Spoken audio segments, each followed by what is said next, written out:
At a family gathering, Mom bragged, "Your sister finally got the perfect house.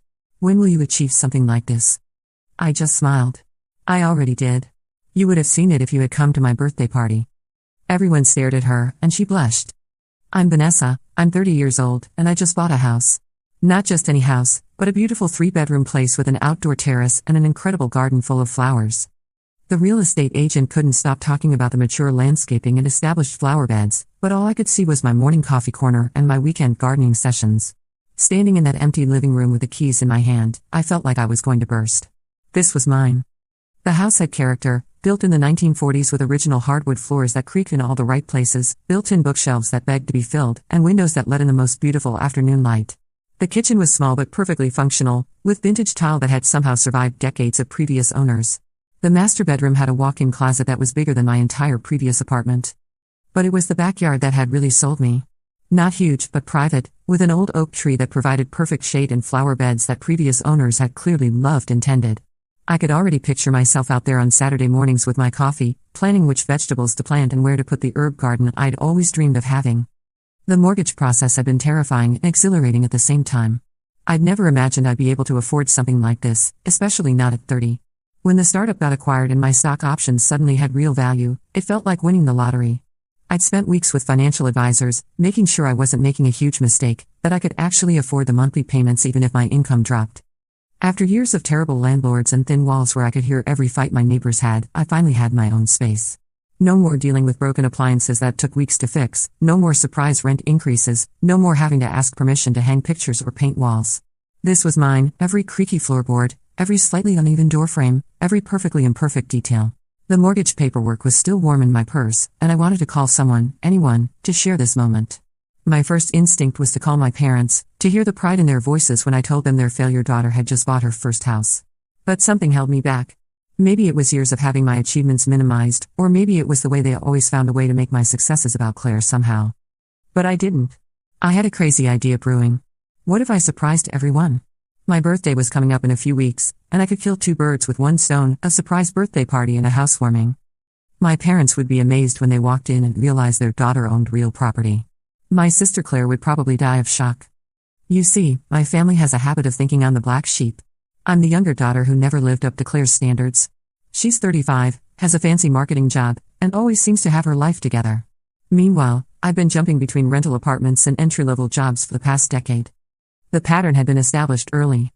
Claire was the straight-A student who never caused problems, while I was the one who struggled with math and got detention for talking back to teachers. Claire went to the state university on a partial scholarship, while I went to community college for 2 years before transferring to a smaller school that my parents constantly reminded me wasn't as prestigious as Claire's alma mater. When Claire graduated, she immediately landed a job at a marketing firm with a clear career path. When I graduated, I took a job at a coffee shop while I figured out what I actually wanted to do with my life. Claire moved into a nice apartment in the city center, while I lived in a series of increasingly run-down rentals on the outskirts of town. At family gatherings, the questions were always the same, "So Vanessa, what are you doing now?" Followed by barely concealed disappointment when my answer didn't measure up to Claire's latest promotion or achievement. I learned to give vague answers and change the subject quickly. What hurt most wasn't the direct comparisons, it was the way my parents' voices changed when they talked about us. When they mentioned Claire, there was this tone of pride and satisfaction. When they talked about me, it was concern tinged with embarrassment, like I was a problem they were still trying to solve. At least that's what they think. What they don't know is that I've been working incredibly hard at a tech startup for the past 4 years. We got acquired 18 months ago, and suddenly my stock options were worth real money. Enough money to pay the down payment on this house and still have savings. The startup had been a risk. When I left my stable but boring administrative job to join a company with only 12 employees, my parents had been horrified. "You're throwing away job security for what? Some pipe dream?" My mother had said. Claire had just shaken her head and muttered something about me never learning to think ahead. But I believed in what we were building, a platform that helped small businesses manage their inventory more efficiently. It wasn't glamorous, but it was useful, and I loved the fast-paced environment where everyone wore multiple hats and every day brought new challenges. I started in customer support, but over 4 years gradually moved into project coordination, then account management, and eventually business development. When bigger companies started showing interest in acquiring us, I could barely contain my excitement. As one of the first 20 employees, I'd been granted a small but meaningful equity stake. When the deal closed 18 months ago and I saw the number in my bank account, I literally had to sit down. It was enough to change my life completely. I'd spent over a year carefully planning the house purchase, working with financial advisors, and saving additional money for closing costs and furnishing. The irony wasn't lost on me that while my family thought I was floundering in yet another dead-end job, I was actually building something meaningful and profitable. But I never told them about the career growth or the unexpected windfall. Why would I? They rarely asked about my life in any meaningful way, and when they did, it was usually to express concern or disappointment rather than genuine interest. My parents, David and Linda, have always been obsessed with Claire. She was the star student, the one who got into the good university, the one who got the corporate job right after graduating. I was background noise, the one who needed to find herself. Even now, at 30, they still talk to me like I'm a lost teenager who might someday figure things out. The plan was perfect. I would text everyone about my birthday party, get them excited, and then surprise them by revealing we'd be celebrating at my new house. I could already imagine my mother's face when she realized her failure daughter had bought a place before Claire. I spent the next month preparing the house. I bought furniture, hung pictures, and planted flowers that would bloom in time for spring. Everything had to be perfect for the big reveal. Those 4 weeks were like a whirlwind of decorating and organizing. I'd never had the opportunity to decorate a space that was truly mine before. Every rental had come with restrictions: no painting, no holes in walls, no changes that couldn't be easily undone. Now I could do whatever I wanted. I spent an entire Saturday at furniture stores, finally able to buy pieces I actually loved instead of whatever was cheapest or most practical. A comfortable sectional sofa in deep blue fabric that felt like a hug. A dining table made of reclaimed wood that could seat 8 people. Bookshelves that would finally give my book collection a proper home instead of keeping them in boxes. The hardware store became my second home as I learned how to install new light fixtures, replace old outlet covers, and fix the wobbly banister on the front steps. YouTube became my best friend as I figured out how to hang pictures properly, how to arrange furniture to make rooms feel larger, and how to plant annuals that would bloom just in time for the party. Every evening after work, I'd come home and tackle another project. Painting the guest bedroom a soft yellow that made the morning light even more beautiful. Installing new cabinet hardware in the kitchen that made the whole space feel more modern. Arranging and rearranging the living room until the flow felt just right. The garden was where I spent most of my weekend time. The previous owners had clearly loved it, but it needed attention after sitting empty for several months. I weeded the flower beds, pruned the overgrown bushes, and planted bulbs that would bloom in early spring, plus some quick-growing annuals for immediate color. I even started a small herb garden near the kitchen window where I could grow basil, rosemary, and thyme for cooking. I made a guest list: my parents, Claire, and my closest friends, Sarah, Mika, and Jenny. Sarah and I have been inseparable since college. Mika is the guy I met at work who became like a brother to me, and Jenny has been my neighbor-turned-friend for years. The text went out on a Tuesday afternoon: "Hi everyone, I'm having a birthday party next Saturday at 7 p.m. Can't wait to see you all there. This year is going to be special." I attached my new address without explanation, assuming they'd just think I was renting a new place or something. Then I waited and waited. Usually, my friends respond within hours, but my family, well, they're not exactly quick with their responses. Sarah responded within minutes: "OMG, yes. New address? Did you move? Can't wait." Mika sent a thumbs up emoji and wouldn't miss it. Jenny called me immediately, demanding details about the special part. But for my parents and Claire? Complete silence. All week, nothing. Friday night, my phone finally buzzed. A text from my mother: "Vanessa, we won't be able to come to your birthday. Claire got a promotion at work, and we're throwing her a celebration party the same night. Sorry, honey, maybe next year." I stared at that message for a full 5 minutes. Maybe next year for my birthday. I typed and deleted about 10 different responses. Finally, I replied: "Mom, Claire's party could be any other day. We're talking about my birthday." Her response came 20 minutes later: "Her promotion is a big deal, Vanessa. This party is important for her career. Do you understand? Important for her career. Not we're sorry we'll miss your birthday or let's reschedule. Just that Claire's party was more important than mine." Again, I looked around my new living room at the decorations I'd already started putting up, at the menu I'd planned, at the cake I'd ordered. Everything suddenly seemed stupid. Here I was, 30 years old, still hoping my family would show up for me. Worst of all, Claire didn't even text me. No happy birthday, no sorry I'll miss it, not even an "I heard you're having a party." Complete silence from my older sister. I sat on my new couch, the first couch I'd ever bought myself, and thought about all the birthdays they'd missed or forgotten. Last year, they remembered a week late. The year before, it was 3 weeks. The year before that, they sent me a card a month after the fact, with a note about how busy they'd been. The pattern of forgotten birthdays went back years. When I turned 25, they completely forgot until Claire mentioned it during a phone call 2 weeks later. The embarrassment in my mother's voice when she called to apologize was almost worse than being forgotten in the first place. Oh honey, we've just been so swamped with Claire's job search, she'd said, as if that somehow made it better.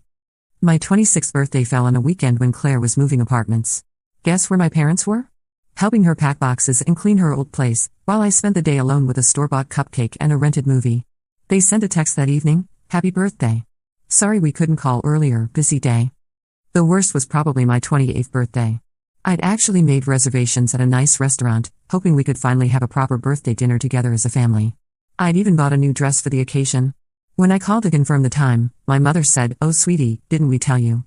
Claire got tickets to that concert she wanted to see. We're going with her tonight. Can we do your dinner next weekend instead?" Next weekend never happened. They got busy with other things, and by the time anyone remembered, it was March and my birthday was in February. When they did remember on time, it was always just a text or phone call. No gifts, no effort, just "happy birthday, honey." And that was it. Meanwhile, Claire's birthdays were full productions with family dinners and thoughtful gifts. Jewelry, expensive handbags, weekend trips to wine country. Her birthday was marked on their calendar in red ink, with planning that started weeks in advance. She got surprise parties, carefully chosen presents, and social media posts about what a wonderful daughter she was. The contrast was so stark that I'd stopped hoping for anything different. I'd learned to make my own birthday plans, usually with friends who actually remembered and cared. But deep down, I still wished my family would show up for me the way they showed up for Claire. You know what? Screw them. I picked up my phone and called Sarah. "Hey, change of plans for Saturday," I said when she answered. "It'll just be us friends. And I have something huge to tell you all." "Everything okay?" she asked, noticing something in my voice. "More than okay. Just wait until you see where we're celebrating." If my family couldn't find time for my birthday, they certainly didn't deserve to know about my house. This was going to be the best birthday party ever, with people who actually cared about me. Saturday came, and I had the best birthday party I'd ever had. Sarah, Mika, and Jenny showed up and were completely blown away when they saw the house. Their reactions were priceless. We spent the night on the terrace, eating takeout and drinking wine. They couldn't stop asking about the house, how I'd afforded it, when I'd bought it. I told them about the startup acquisition and the stock options. It felt so good to share this with people who actually cared. The party was perfect. Everything I'd wanted, just without the family drama. After everyone left, I sat alone surrounded by empty wine bottles and birthday gifts. My phone had been silent all day. No calls from my parents, no texts from Claire, nothing. Not even a happy birthday message. Months passed. My friends knew about the house, but I never told any family members. I specifically asked my friends to keep it off social media for now. I wanted to control how and when my family found out. My family's silence continued. My mother would send me occasional texts, short ones about the weather or asking if I was eating enough vegetables. Nothing meaningful. Claire never contacted me at all. I focused on making the house perfect. I painted rooms, installed new fixtures, and spent weekends in the garden. My neighbors were friendly, and I had regular barbecues with my friends. Life was good. Then, in early October, my phone rang. My mother's name appeared. "Vanessa, how are you, honey? Your father and I are having a family dinner next weekend. All the relatives will be there. It's been so long since we've seen you." Something in her tone made me suspicious. My mother never called for casual family dinners. There was always an agenda. "When is it?" I asked. "Next Saturday at 6. You can come, right?" "I'll be there," I said. Finally, Saturday arrived, and I baked a homemade apple pie, something I'd learned to make in my new kitchen with fresh herbs from my garden. I knocked on my parents' door, hearing voices and laughter inside. The dining room table was extended, set for about 12 people. My mother opened the door. "Vanessa, you made it." The living room was full of relatives I hadn't seen in years: Aunt Carol, Uncle Jim, my cousins Mark and Lisa. They all rushed to ask me the usual questions: "Are you dating anyone? When are you getting married? What are you doing for work?" I smiled and gave vague answers. This was exactly why I avoided family gatherings. Everyone always wanted to know why I wasn't married, why I wasn't more successful, why I wasn't more like Claire. Speaking of Claire, I saw her across the room practically glowing with happiness. There was a guy beside her, tall, in an expensive suit, with his arm around her waist. She kept showing her left hand to the other women. "Let me take that pie," my mother said, whisking it away to the kitchen before I could protest. My father led me toward the dining room. I saw my assigned seat, the last chair, squeezed into the corner, as far from my parents and Claire as possible. I was literally the last choice, even in the table arrangement. But honestly, I almost felt relieved. I could sit quietly and avoid most of the family interrogation from this spot. "Dinner is served," my mother announced. I settled into my corner seat. Everyone was chatting and laughing, passing dishes around. The food was good. My mother had prepared her usual feast of roast chicken, mashed potatoes, and vegetables. I ate in silence, listening to conversations about work, kids, and vacation plans. Then my mother stood up and tapped her wine glass with a knife. Everyone, we have wonderful news to share tonight. The table fell silent. All eyes turned to her. She was beaming, practically vibrating with excitement. Our Claire has bought herself a beautiful little house. We're so proud of her. Everyone burst into applause. I clapped too, genuinely surprised. Claire had bought a house. When? How had I not heard about this? But that's not all, my mother continued, her voice getting higher with excitement. Claire is also planning to announce her engagement very soon. More applause, even louder this time. Claire was blushing and raising her left hand, showing off a diamond ring that sparkled in the light. Her boyfriend, no, fiancé, was smiling and accepting congratulations. My father stood up, raising his wine glass. We have so much to celebrate tonight. So many reasons to be happy. And it's all thanks to our eldest daughter. Our eldest daughter. The way he said it, with so much pride and emphasis, twisted my stomach. I'd heard that tone before, the one that implied Claire was the real daughter, the one who mattered. An uncomfortable silence fell over the table. Even the relatives seemed to sense the tension. All eyes were on me now, waiting to see how I'd react to being so obviously excluded from the praise. My mother turned to me with that mocking smile I knew too well. Claire bought herself the perfect house, Vanessa. When do you think you'll be able to achieve something like that? Or do you plan to keep wandering through rental apartments forever? The table went even quieter. Everyone was staring at me now, waiting for my reaction. I could feel their eyes boring into me, expecting me to be embarrassed, to blush, to cry, to run away like I used to when I was younger. I was used to being compared to Claire. It had been happening my whole life. But my parents used to try to be subtle about it, at least in front of other people. This was different. This was deliberately cruel, designed to humiliate me in front of the entire extended family. But I wasn't embarrassed. I didn't blush. I certainly didn't cry. Instead, very deliberately, I set my fork down on the table. I took a slow sip of water. Clearing my throat, I looked my mother directly in the eyes. Actually, Mom, I already have achieved that. I bought myself a house. The silence that followed my words was deafening. Every person at that table looked at me like I just announced I was an alien. My mother's mocking smile froze on her face. My father's wine glass stopped halfway to his mouth. Even Claire's fiancé looked confused. What? My mother finally managed to say. I said I bought myself a house, I repeated calmly. I've had it for almost a year now. Everyone gasped, literally gasped. Like a chorus of shocked relatives, all inhaling air at the same time. My mother's face went through about 5 different emotions in 2 seconds: surprise, confusion, anger, and then a strange, suspicious look. You bought yourself a house, she said slowly, like she was testing the words. Really? Then why didn't you tell us? I smiled at her, the same sweet smile she'd given me moments before. Well, Mom, you would have seen it if you had come to my birthday party. After all, I celebrated my last birthday in my new home. More gasps. Aunt Carol dropped her fork. Uncle Jim's mouth actually fell open. Your birthday party, Aunt Carol said, turning to my mother. Linda, why didn't you go to Vanessa's birthday party? My mother's face was turning red now. She was opening and closing her mouth like a fish, clearly trying to think of an explanation that wouldn't make her look bad. We had a scheduling conflict, she said weakly. A scheduling conflict, I said, my voice still perfectly calm. Is that what we're calling it? Because I remember the exact words you used, Mom. You said Claire's promotion party was more important than my birthday. All the relatives turned to look at my mother with questioning expressions. I could see the gears turning in their heads, trying to figure out what kind of parents would skip their daughter's birthday for a work party. That's not. You're exaggerating, my mother said desperately. Am I? Because you didn't just miss my birthday, you've missed several others. In fact, you haven't come to any of my celebrations in 6 years. You usually forget my birthday completely and congratulate me a week or month later. The silence was becoming uncomfortable now.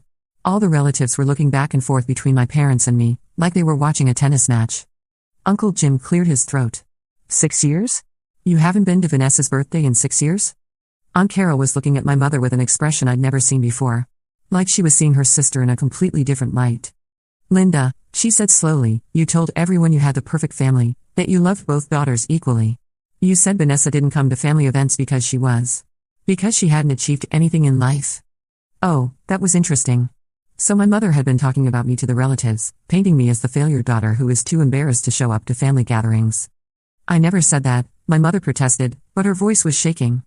Yes, you did, Aunt Carol said firmly. You said Vanessa was a failure, that she couldn't get her life together. But if she's a failure, how did she buy a house? And why didn't you go to her birthday parties? Uncle Jim nodded.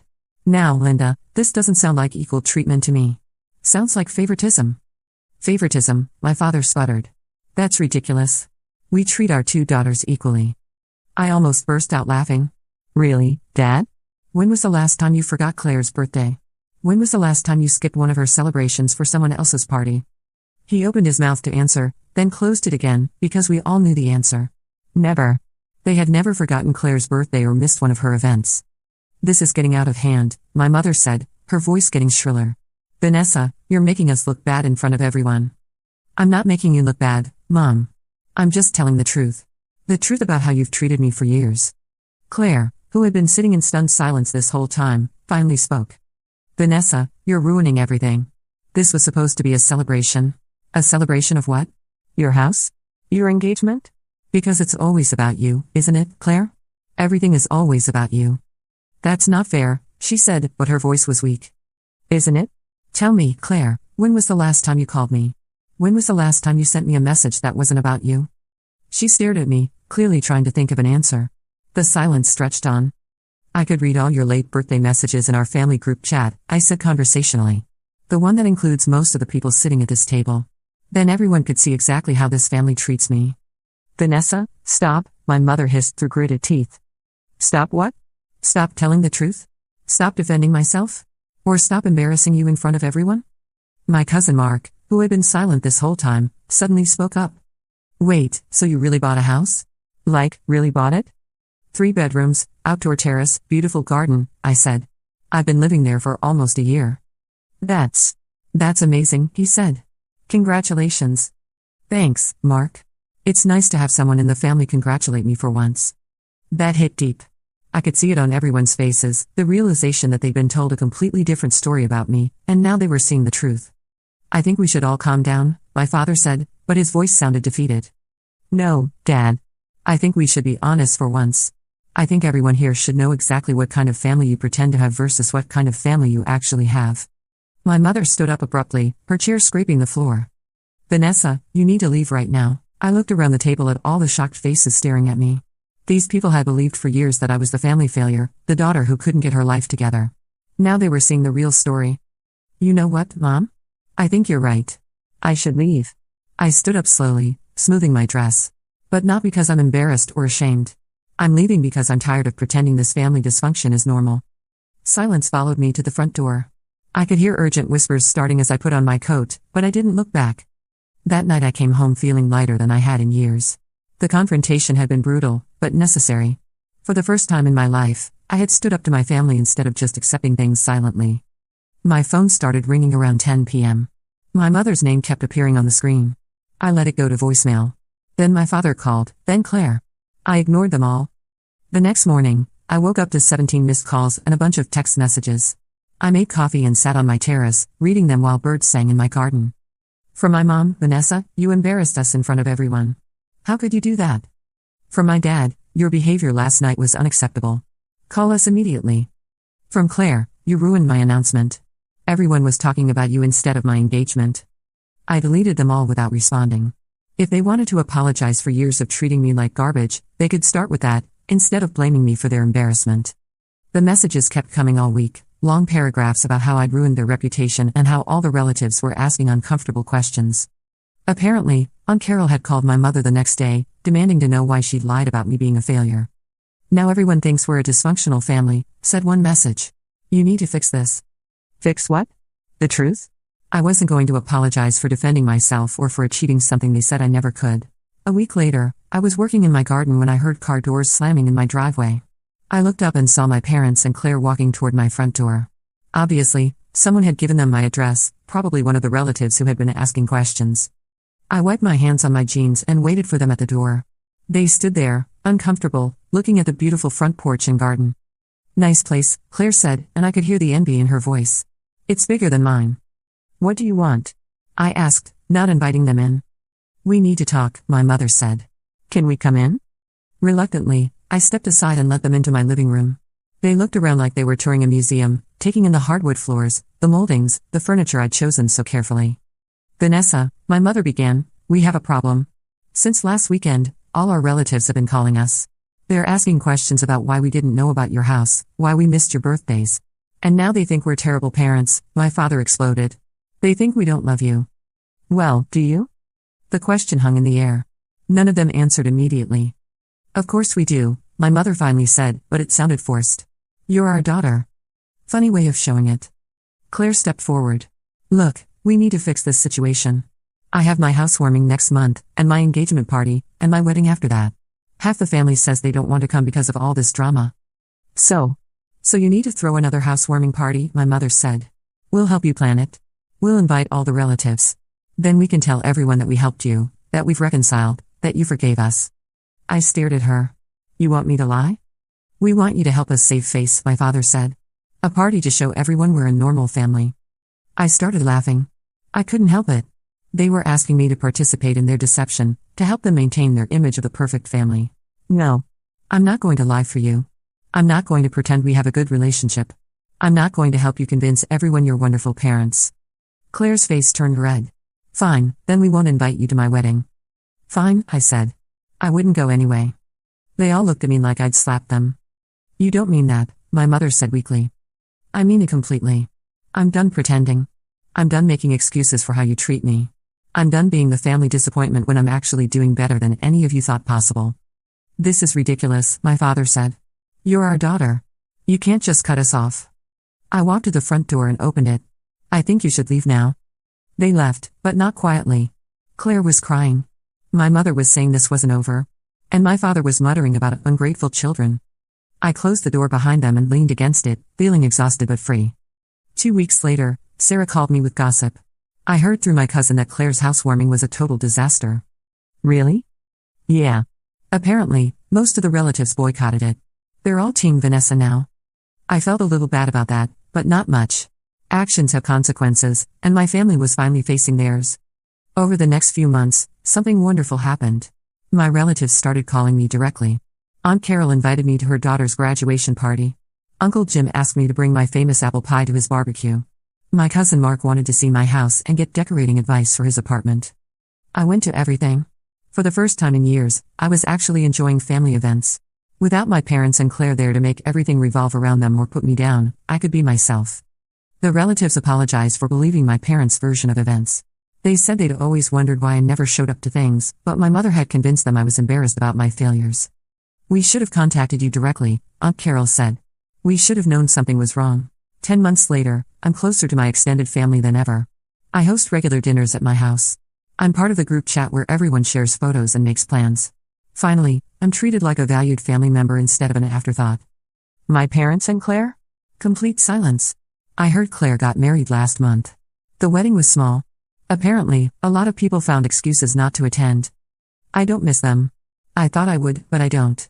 My life now is peaceful, honest, filled with people who actually care about me and want to celebrate my successes instead of minimizing them. Sometimes I walk through my beautiful house, looking at the rooms I've decorated and the garden I've cultivated, and I feel proud, not just of what I've achieved, but of how I finally stood up for myself.